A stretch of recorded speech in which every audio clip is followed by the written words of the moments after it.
Bonjour à toutes et à tous, la saison de l'Iki Moly Star League pointe le bout de son nez. À cette occasion, retrouvez sur la chaîne Connexion Sport 16 présentations des 16 équipes du championnat sur les 8 prochains jours.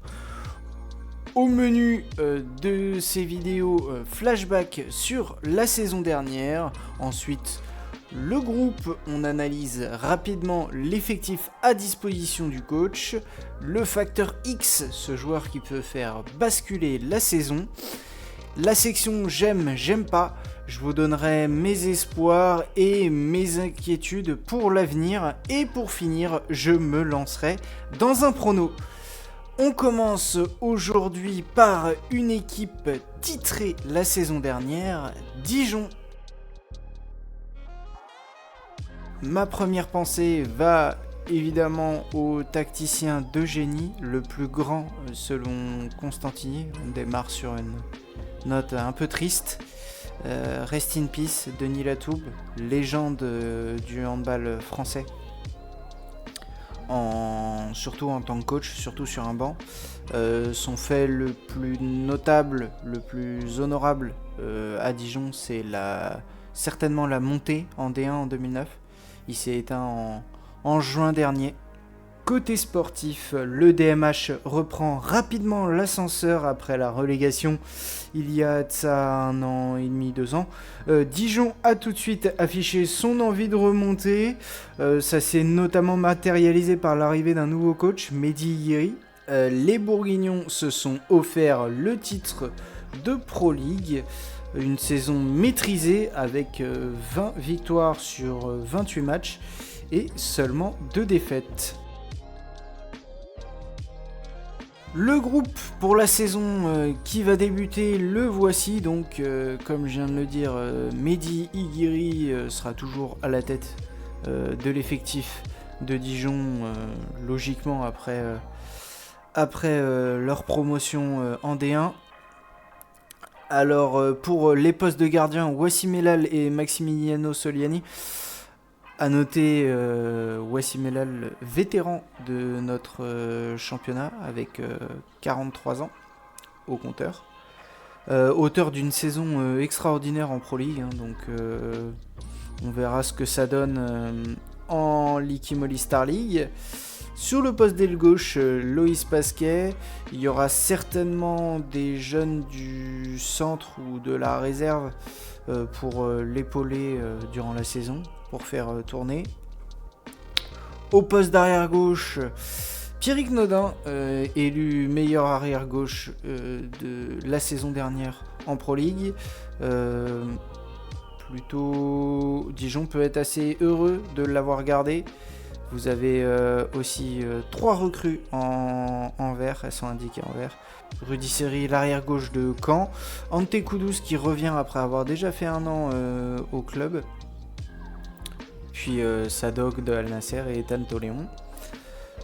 Autre fait marquant, l'arrivée d'Adrien Léon Morales au poste de pivot. C'est le pivot le plus prolifique l'année dernière en Pro League. Donc une bonne acquisition. Et puis sur les postes d'arrière droit, vous pouvez voir les jeunes Berthier, Jaffiol, Offray et Rezuki.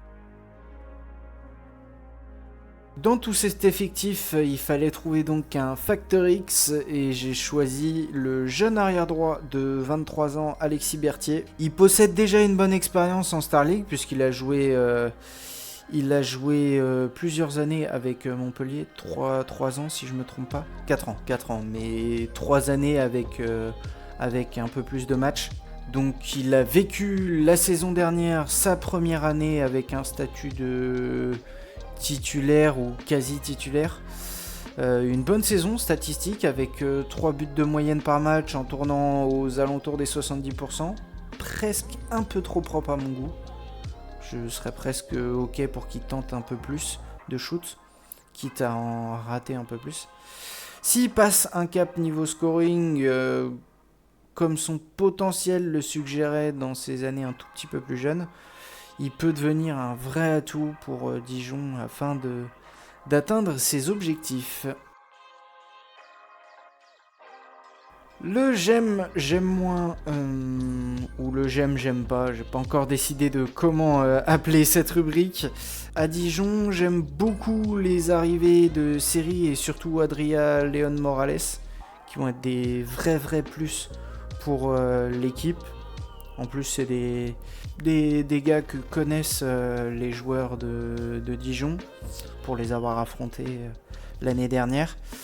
Il y a pas mal d'expérience sur les postes clés, donc comme j'en parlais, avec Elal au poste de gardien, Nodin au poste d'arrière gauche, ou Léon Morales au poste de pivot. J'aime moins par contre, la saison dépendra beaucoup selon moi d'un excellent Elal et d'une potentielle explosion de Berthier ou de Jaffiol. Et j'ai aussi des incertitudes sur Iguiri, puisque c'est sa première saison à la tête d'un club de Star League. Donc voilà, hâte de voir comment il va se débrouiller. Mon prono pour Dijon, on termine avec ça. 14e Dijon, qui sera pour moi les premiers sauvés. Je vois Dijon se sauver in extremis. L'effectif est plutôt complet. Il y a un bon alliage de jeunesse et d'expérience. Pas de pertes significatives cet été. Et des arrivées qui devraient facilement trouver leur place. Et je pense que l'essentiel sera évidemment le maintien. Ils signeraient tout de suite pour ce résultat. Voilà, c'est terminé pour Dijon. Plus que 15 équipes au programme. On se retrouve très vite pour la deuxième vidéo du jour. Abonnez-vous pour ne rien manquer et partagez, ça fait toujours plaisir d'avoir du soutien. Bonne journée et vive le hand!